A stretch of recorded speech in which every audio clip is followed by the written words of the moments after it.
everybody. Welcome back to the To the Grave Horror Podcast. I'm your host, Casey. We got 4 movies we're going to be talking about this week. We've got 2009's Survival of the Dead, 2008's The Haunting of Molly Hartley, 2012's Would You Rather, and 2025's Clown in a Cornfield. I guess we might as well go ahead and jump in on the deep end. Survival of the Dead 2009 is a absolute snooze fest, turd, hot garbage pile, and I don't know how it got made. God is my witness. George A. Romero is an extremely talented filmmaker, was an extremely talented filmmaker, rest in peace, died back in 2017, and a little bit of trivia, this was his final movie. And for God's sake, man, to go out on a wet fart like this is so disappointing, because you've got great movies like Dawn of the Dead and Day of the Dead, Night of the Living Dead, so many movies that if he had died after one of those was made, you could be like, you know what? You went out on top, baby. Like, you did it. You pulled it off. But no, he went out on Survival of the Dead, and I can't think of a worse movie to go out on. I was really hesitant when I was watching this movie and trying to rate it, because I feel like for it to be my first or my second official episode, I don't want to rate something. I was like, I don't want to rate something super low and set that as the precedent for what a bad movie is from the rest of the show. But Jesus Christ, I don't know what to do with it. There's the CGI is terrible. The story, Hatfields and McCoy's Light, terrible. I hated it. Uh, there's so little redeeming. There's so few redeeming factors to this movie. I will give it. There's an underwater sequence that was really cool. I don't know if somebody else, like a talented director, showed up that day. Maybe George A. Romero didn't direct the rest of the movie, but he showed up to do the underwater scenes or something. I don't know, but they were actually really cool and shot very well. Um, and then there were a couple of times where the acting was passable by a couple of people. There's one girl that she kind of pulls double duty playing twin sisters, and she did an okay job. There's a couple of other people that you could cherry pick throughout the movie that were okay actors, but for the most part, it felt like there was somebody standing just off camera with cue cards, and that these people were just reciting dialogue that they were reading, and it was just abysmally painful to sit through. And the copy that I watched, I have a Blu-ray version of it. I don't know where I got the Blu-ray from. I have absolutely no idea, because I thought that I'd watched this movie before, but what I had actually seen was Diary of the Dead, which shares some characters with this in like a militia group that's involved in this movie too. And I thought that I'd seen this Blu-ray before, so I pull it off my shelf and I'm like, you know what? I'll watch this one. I'll do a review for a George A. Romero movie. That'd be kind of fun. And I pop it in, and the Blu-ray, credit to the people that made the Blu-ray. The Blu-ray is actually really cool. It's got interactive menus, which, if I'm praising your interactive menus in a movie, then your movie probably kind of sucks. But it was especially cool interactive menus, I would say, where you do like, you pick, do you want to be the living or the dead, and then that changes the layout of the menus. And it's got a pretty interesting little introduction from George A. Romero, where he's sitting there like he's basically directing the movie, pretending he's directing the movie, and zombies are trying to overtake him and overtaking craft services. It was cute. It was kind of funny. And one of the things that stuck out was like he had a little pea shooter pistol they used in the intro to the movie before the actual movie started, that he was using to shoot a couple of zombies, and it had like the little muzzle flash thing that's like a plug-in that you use for CGI. And for the intro to a movie that was meant to be like a funny thing, it was fine. But then the movie starts and the rest of the CGI is just as bad, and I was absolutely dumbfounded. You've got really clear. There's a specific scene in the movie where there's a bunch of heads that are on like stakes, where people have decapitated zombies and they've put all their heads on stakes, and it's so obviously like a green screen curtain with people just sticking their heads up over. And I'm looking at it like what are we doing? And for example, for just a side note, the budget on this movie is $4 million. So they weren't just completely starved for money, I don't guess, unless George A. Romero just took every single red cent and pocketed it. The box office on it was $386,078, which is exactly $386,078 more than it deserved to make in the movie theater. for somebody like George A. Romero to just fall so far and for this to be his last movie, it kind of breaks my heart a little bit because I would say that he'd be rolling over in his grave. But but when I was watching the intro to the movie, he seemed like he really was enjoying himself and laughing and having a good time. And it's making me think, like, is he delusional to think this is actually a good movie? And what do I know? I'm just some nerd sitting in a room talking about horror movies.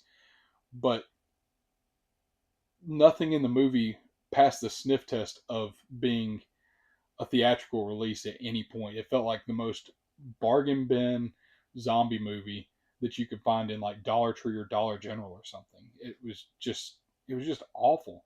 And they did something that's a real pet peeve of mine, where they do CGI blood splatter. So like somebody will shoot a zombie and you get this really terrible blood splatter effect.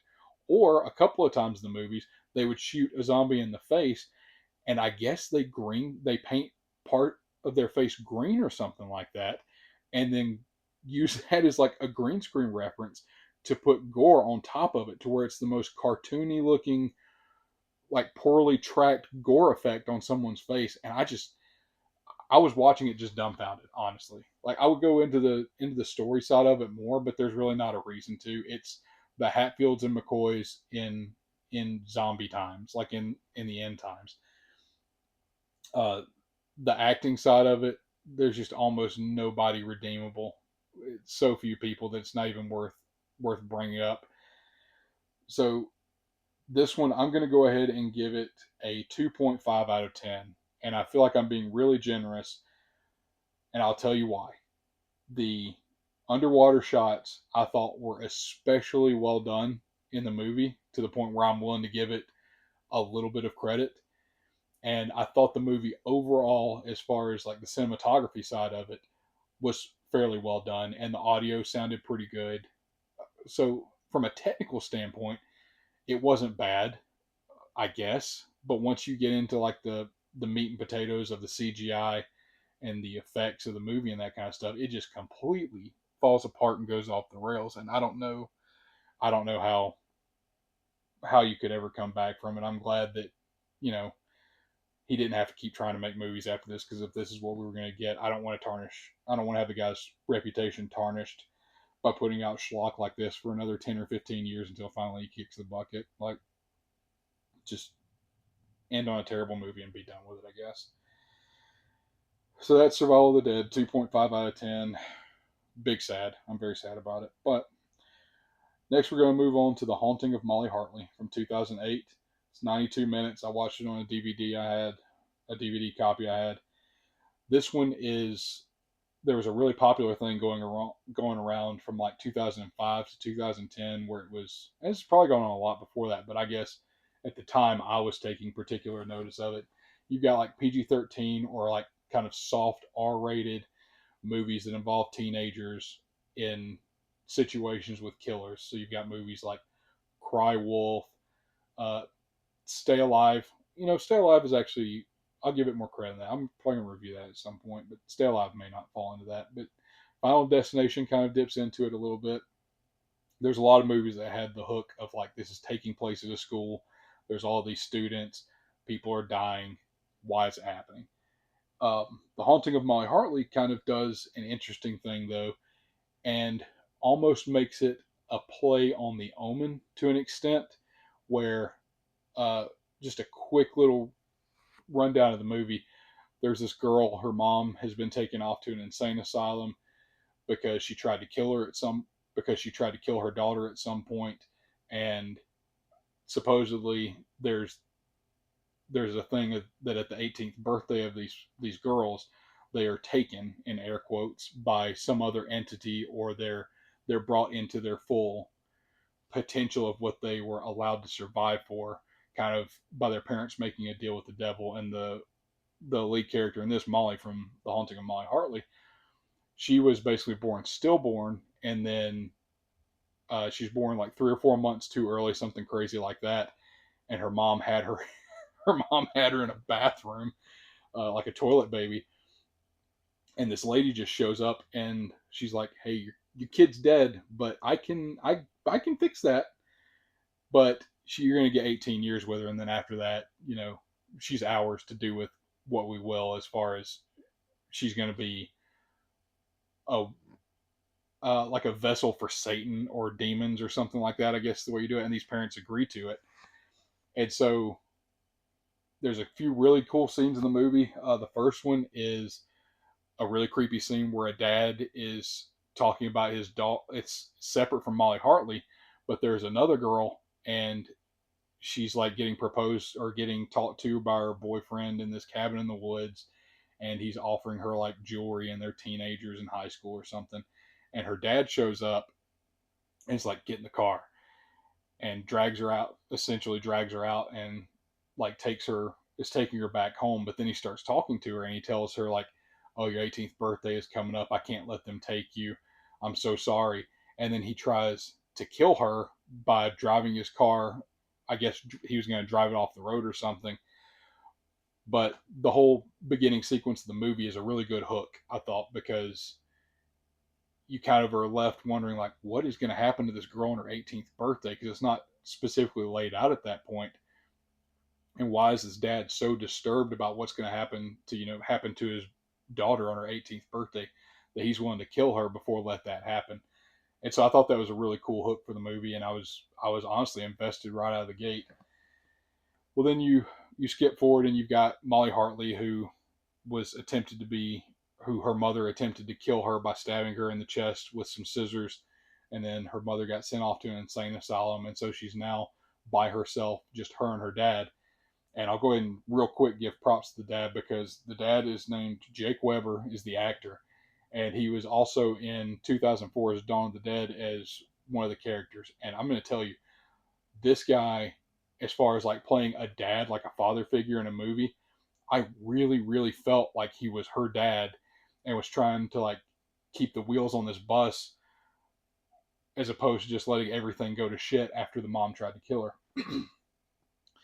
But yeah, fantastic acting on the dad's part. And throughout the rest of the movie, we're going to talk about, the rest of the acting for the movie was pretty good, outside of like one or two hang-ups with one of the like a boyfriend type character that gets introduced early in the movie. The actor's name is Chase Crawford. I don't want to just dog him out, by actor name, but he was really a low point of the movie. And I got the feeling that he may have been at the time some kind of a model or something that they put in the movie for namesake recognition. But yeah, overall the movie, it was pretty good. There was not a whole lot of good kills in it, because it was kind of hampered by the PG-13 rating, I would say.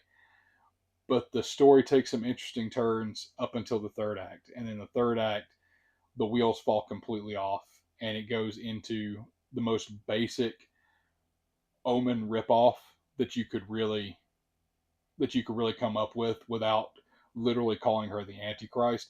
And you've gotten attached to this girl the whole movie, and you hope that she's going to find a way to get out of this whole turning 18 and being, inhabited by demons of the devil or whatever. And she just doesn't. And there's a way to do that where it could have been better than it was, but it kind of just turns into like, oh man, I'm possessed by the devil now. What's going to happen? And then the movie just ends. There were a few decent scares, and there were a couple of really cool parts in the movie where you're getting taken on this ride, and you can't tell if maybe Molly Hartley is starting to hallucinate some things, and if she's starting to lose her mind like her mom did supposedly, and if any of this stuff with the possession is actually real. They did some pretty good stuff with that, and I was on board for it for the most part. It's kind of a nothing to really write home about movie, so I'm going to give it a 5.5 out of 10. Not terrible, not great, just kind of a little bit above average, I would say, and especially for like a 2008 PG-13 low kill count type movie.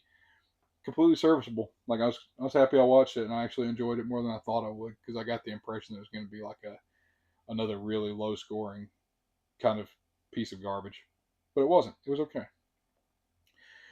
Let's go ahead and hit Clown in a Cornfield next. 2025. I saw this one in the theater last week. It's 96 minutes long, and this movie was one of the worst things a movie can be to me, which was completely and utterly forgettable. If I didn't have notes on this movie and I just saw it last week, I probably wouldn't remember very much about it. Just a quick little breakdown. It's directed by Eli Craig. Budget of $1 million. Box office of 6.8 million. Starring Katie Douglas, Aaron Abrams, Carson McCormick, Kevin Durand, and Will Sasso. And overall, the acting was fairly okay from all of those people. There are a few other people in the movie that do an okay job, but they none of the other ones get like huge screen time. A standout for it though was Kevin Durand. I actually just watched him in Abigail last week with my kids, and I've seen that movie a few times now. Every time that he shows up in a movie, I usually have a little bit higher hopes because it seems like he's really good at letting his personality come through, or at least molding an interesting personality on the screen. And he did that in this movie. Like every time he was on screen as the mayor of this town, I was really interested and enjoyed watching him do his thing. The basic plot of the movie is there's this town where a girl and her father move to so that way he can be the new town doctor essentially. And there's a mascot for the town named Friendo. And the group of teenagers that this new girl in town falls in with, they make YouTube videos about this mascot for the town named Friendo, but he kills people. And it's an interesting concept, and it's based on a young adult novel that came out back a few years ago. So there's only so many places that the plot could go.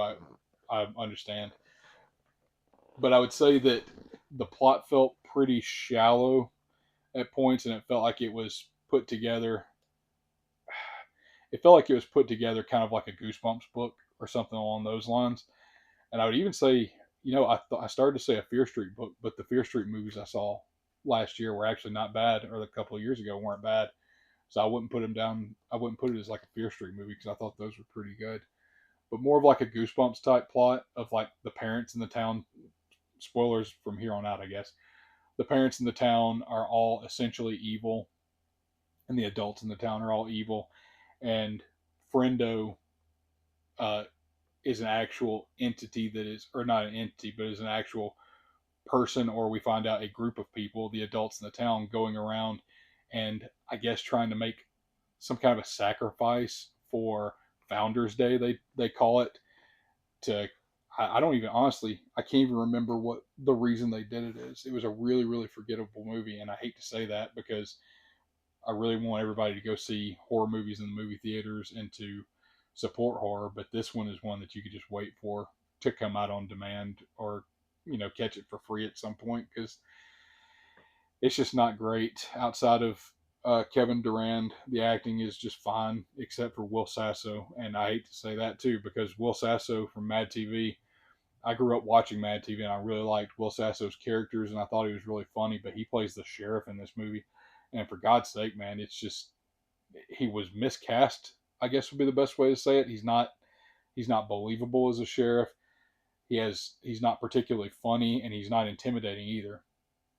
It just misses all the way across the board on casting. I think outside of Kevin Durand playing the mayor of the town, you do get kind of, I'm sympathetic towards the girl in the movie because her moving to the new town and all that kind of stuff. They did all that pretty well, and she was an interesting character, and you wanted her to have a happy life because it was clear that up until this point she had had a pretty rough life, and her and her dad were moving to this new place to kind of get a fresh start.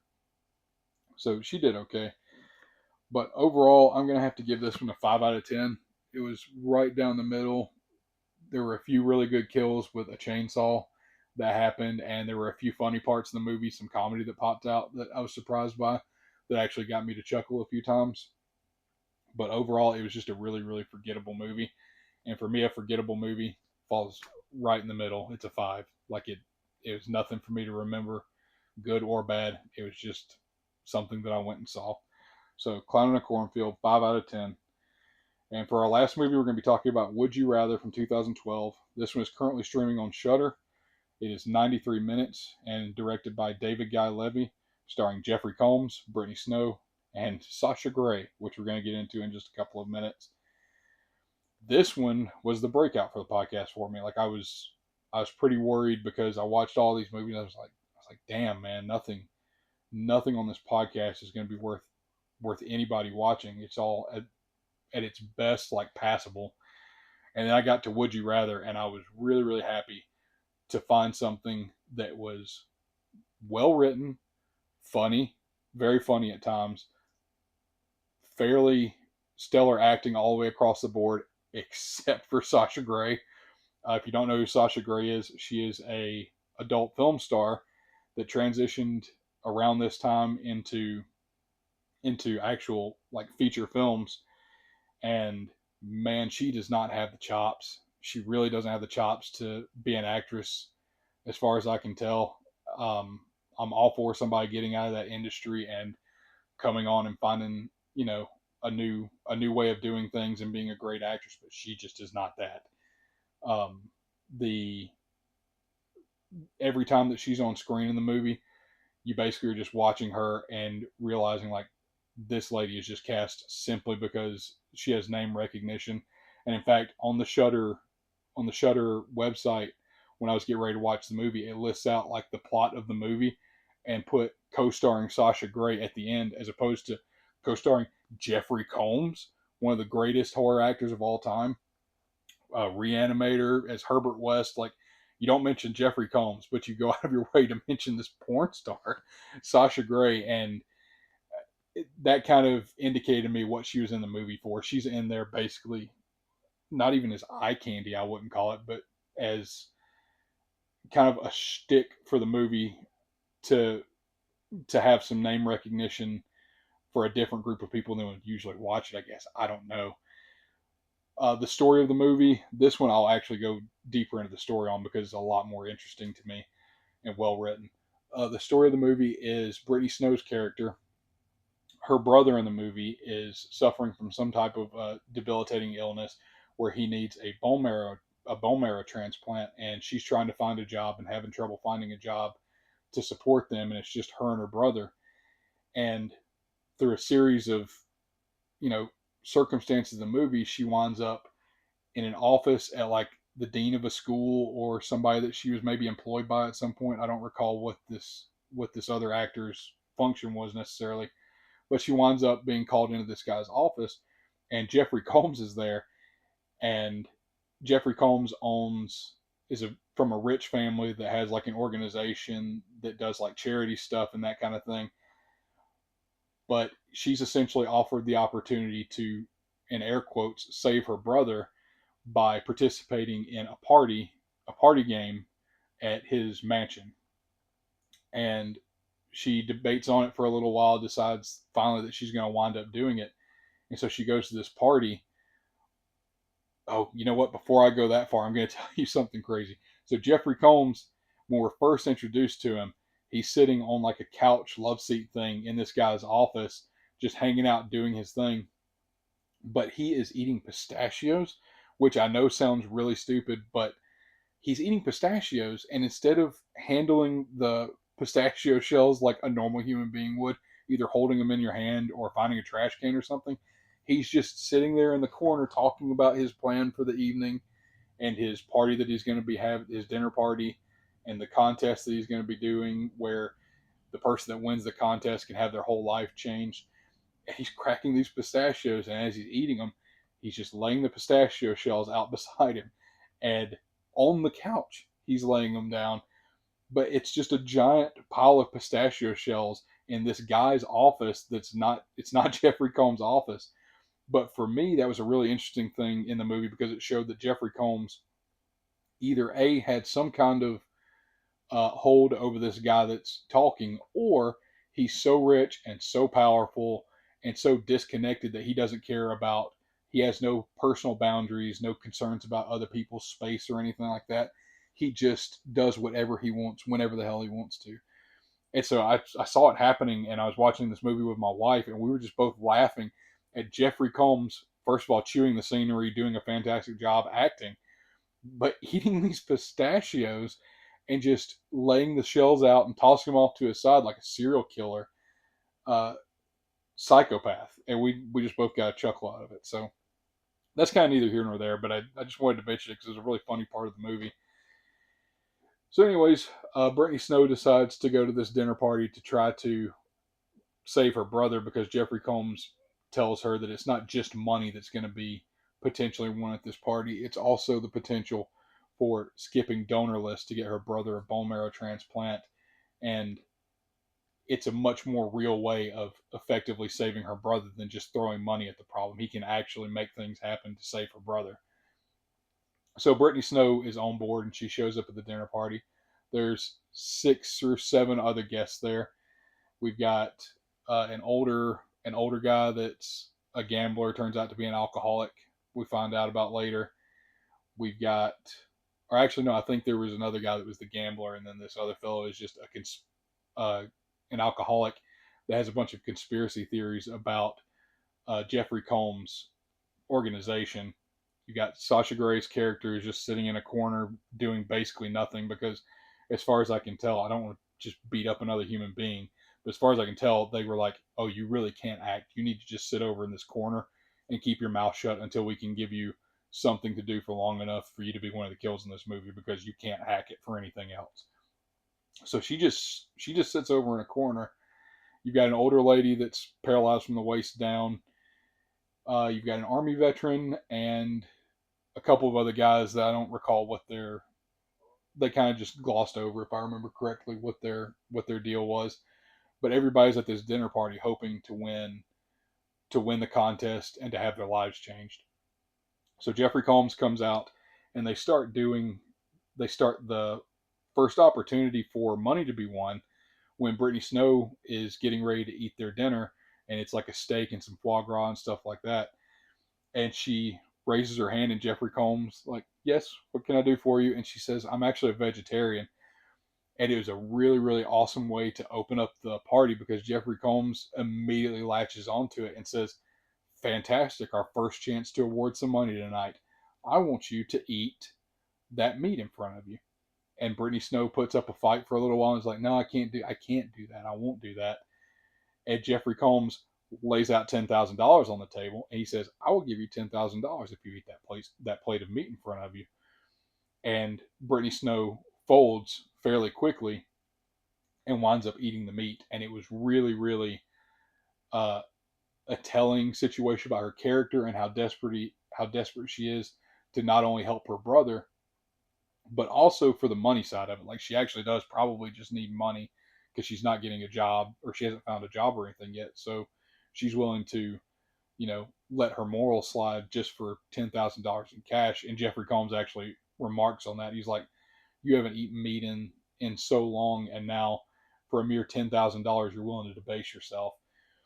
Uh, the next person, they have another chance for them to award money, and the older alcoholic guy, who's actually, I don't remember the actor's name, but he is the dad from Home Alone, and he does a really good job in the movie. He's a really likable character, and he's a recovering or recovered alcoholic, however you would word it.